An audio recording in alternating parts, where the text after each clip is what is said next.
Hello and welcome to SPWK TV 2025.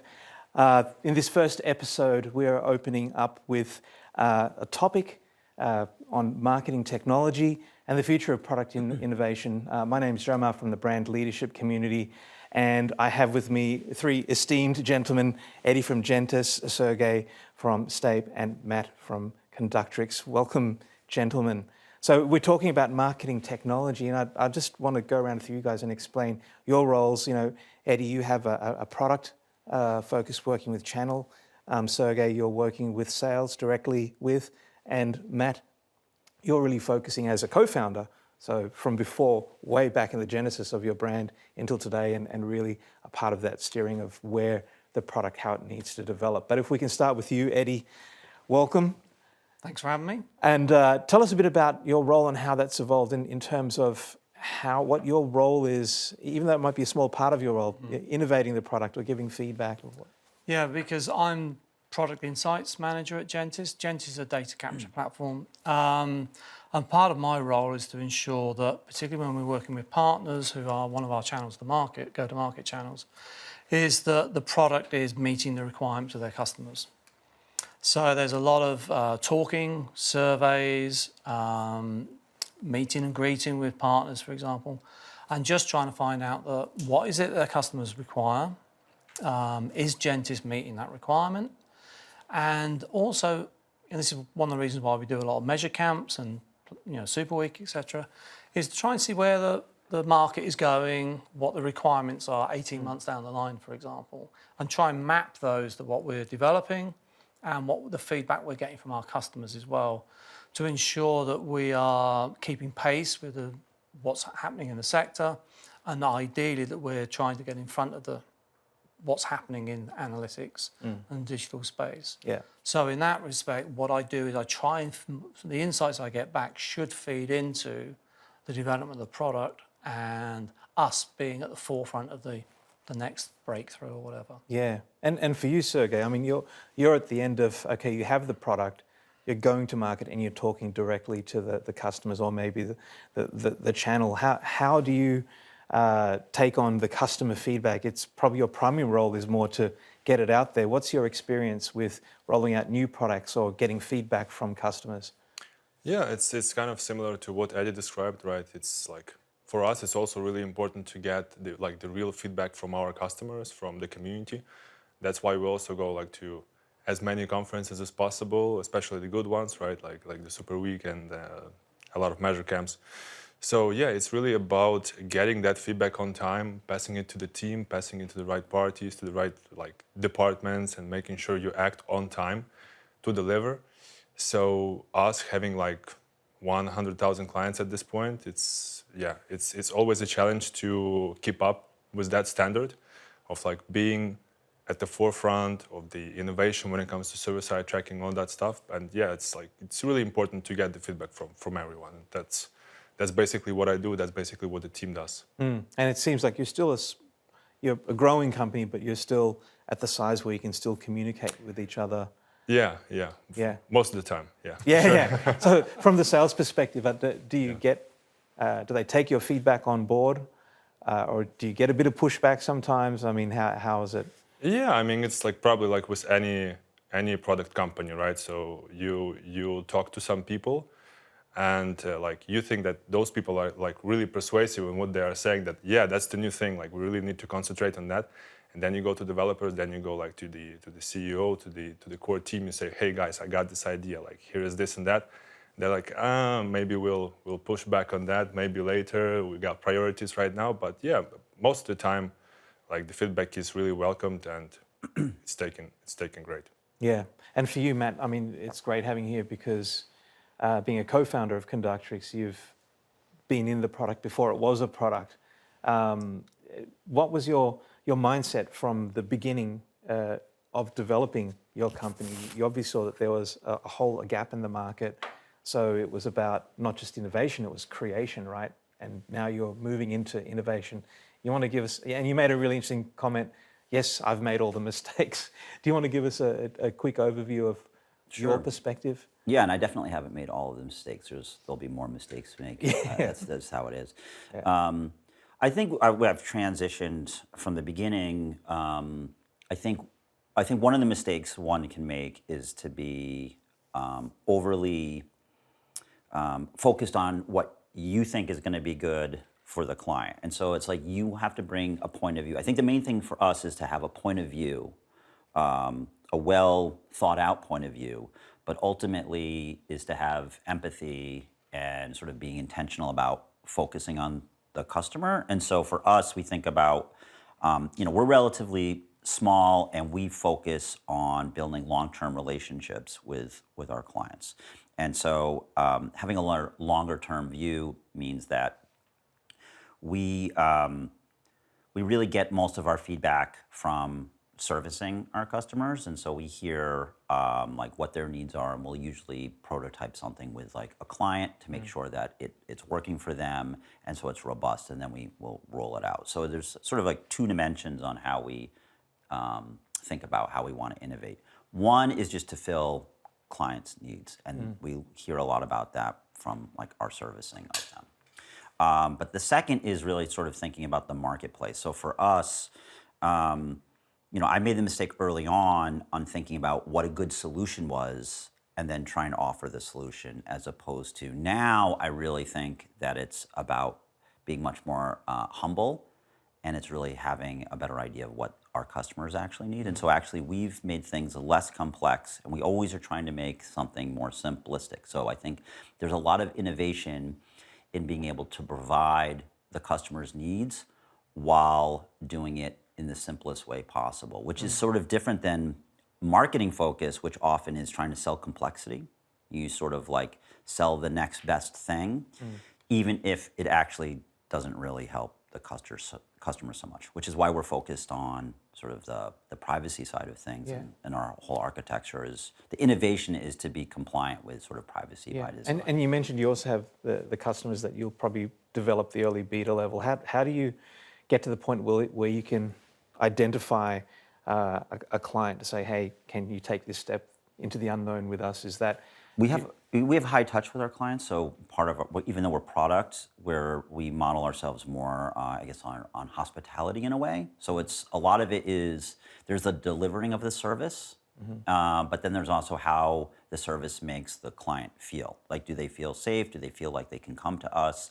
Do they feel happy working with us? Which is what we want. We don't want them to feel like they're working with us because of switching costs. We want them to always. We want them to stay with us because they like working with us. So part of our model is to include service. That actually helps us because then we can be much more aware of actually what their needs are and what their having friction points are. So usually it's something that the client needs, and we have a very good idea of what their situation is. So it comes down to having a good relationship, right? Yeah, we're all relationship based. Yeah. And what about you, Eddie? I mean, you're, I wouldn't say new in the role, but it seems like your role is evolving, and you've had the move from customer insights now into product insights. Are these moves helping you understand the customer a bit better, or are you being able to build deeper relationships from the different angles? I think it's a bit of both, because when you're talking directly to the customers, you're very focused on a particular customer and their experience. When you're talking to the partners, for example, who have multiple customers, you get a slightly different impression of the problem as a whole.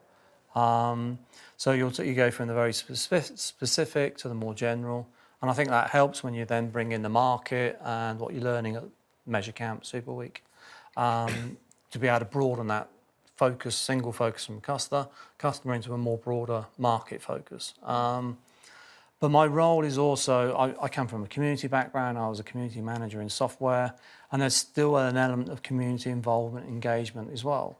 Not just through Measure Camp, but also one of the things I do is I do face-to-face meetings with partners. We have monthly partner touch points. So there's a lot of kind of like what I would say community type stuff going into managing those relationships. And I agree with Matt that most of what we do really is about relationships, because people do business with people.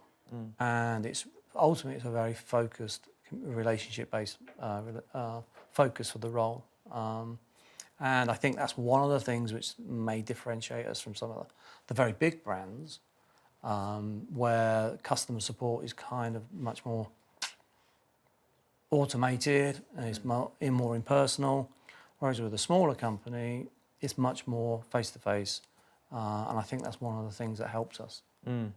Yeah. Now, Eddie talks a bit about community. Now, Stape has a very strong community as well. And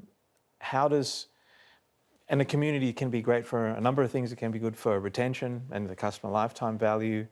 But from a sales perspective, are you seeing a lot of value in working with the community from the sales perspective? What's your experience there?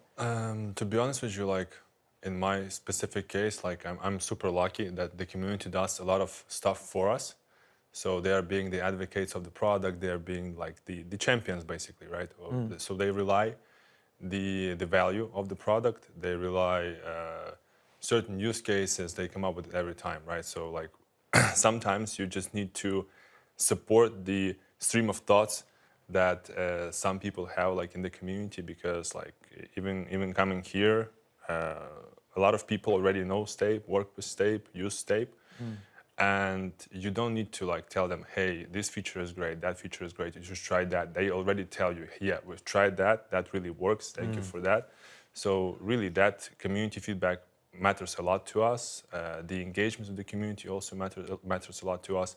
We come up with like all the possible how-tos, blog posts, whatever, whenever it's possible, as soon as it's possible, right? Just to be among those first people to relay that new thing. So yeah, for sure. Again, community does a lot of stuff for sales, for So it's driving a lot of inbound rather than your outbound. So you're not hitting the phones cold calling anymore? No, we don't need to do it. We don't need to do it. Like, a lot of outbound, a lot of inbound is coming from the community, right? So from that blog post, okay, I did that, how can I do it better and stuff like this, and then you just pick it up and lead the deal. So yeah, community is one of the probably key and decisive driving factors that drives the success these days for us. Yeah, and for you, Matt, with this whole, I mean, I suppose you've seen it. Have you seen a change in that whole sales implementation process? Are you looking at shorter, longer sales cycle? Are you finding the industry is more educated?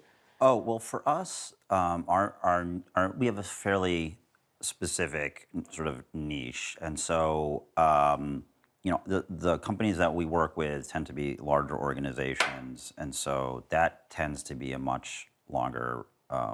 It's a larger decision for an organization to implement software like ours, since it actually interacts with their larger process. So there's a lot of folks who have to have sort of sign off and feel comfortable with it. So I think for us, the sales cycle is your sort of standard enterprise sales cycle. So that hasn't really been affected. Yeah. No, that's sort of the same. So what are some of the big changes over the years that you've seen in terms of from that whole evaluation, implementation, and architecting process? Has that, from your point of view, has that pretty much stayed the same in your niche, or are you seeing changes? I think in terms of the sales process, for us, it's more just we re-architected our software in 2015 or 2016 with GDPR. Right. And so our architecture is a privacy by design architecture, and so that meant that we had to sort of re-architect how we collect data. We collect data in sort of a k-anonymous way, as well as reconfiguring or rethinking through all the statistics to be able to do the appropriate analysis on that type of data. So a lot of the innovation is in the architecture and sort of the statistical approach and the analysis that we provide.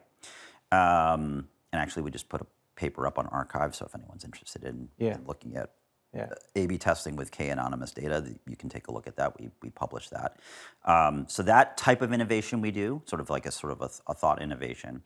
And so it's affected us in that our clients, folks who are interested in working with us, tend to be maybe in a more sort of compliant or data restricted space. And so that means by its very nature that it's going to be a thoughtful review process from them. Yeah. So last round, if we're looking into the future, I mean, you all have different angles in working with technology and data and enterprise. And this can be from your own personal point of view, not necessarily from the companies that you represent. But Eddie, what do you see the future of innovation for the tools out there? I think it partly depends on the regulatory environment. We don't know what's going to happen in the US, but that could mean privacy becomes even more important in the EU. So that might lead to some kind of innovation around the privacy area. AI is obviously everywhere and nowhere at the same time. So I think, I mean, we've released an AI product. I can imagine almost every company will be coming with an AI product. And the interesting thing will be, how does that work from the privacy angle? But I do think we're going to see more entrants into the market. I think there's going to be a degree of fragmentation, and then probably in 5 or 6 years' time, more consolidation. Yeah, the good old cycle. Yeah. And from your point of view, Serge? Yeah, I must really agree with Matt, with Eddie, when it comes to privacy and compliance. It all used to be important, right? And it's still important. It will become even more important. So all these regulations, all these new frameworks are coming up every year. Like, for example, this year, the new DORA compliance came out, like for financial sectors, that all vendors who work with like really important financial institutions, they have to be DORA compliant. So more vendors, like us included, we go through those new certifications. We try to see what's up, what's new, what's changed, what new challenges it actually represents for the company, for the vendor, right? So I think there will be more and more of such regulations. Each European company, each United States state will have more freedom when it comes to how to see those compliances, come up with new ones, like with California, CCPA, like they have kind of like their own GDPR, right?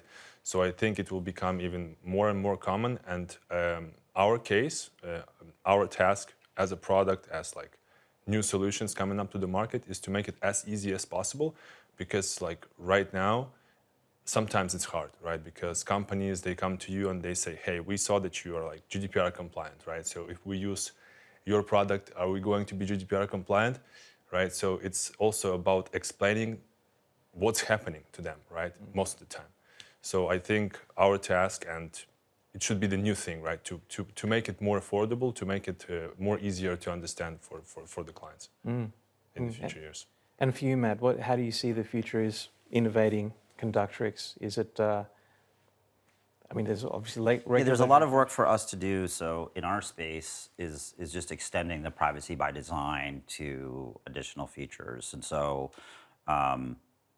for us, our point of view is the privacy by design approach. And so I think in our space, in the experimentation space, I think there will be a ton of consolidation. There was a lot of external capital that's funding a lot of companies, and so they'll either be acquired or they'll die. And so, because there's a lot of, the market is oversaturated at the moment, and I think unless you have a very strong point of view and editorial and in understanding where you want to be innovating, I think a lot of those players will be exited from the market. But for us, I think in our space, we're the only company that has sort of the architecture which is designed around. Yeah, and I suppose with enterprise, right, we can all agree here, the whole idea is to develop a long-term implementation that is a part of their overall infrastructure, right? So yeah. Gentlemen, it was great having you here today.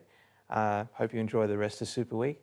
And that's it for this episode. Don't forget to stay tuned. We've got a lot of great more episodes coming up. And until then, we will see you next time. Thank you.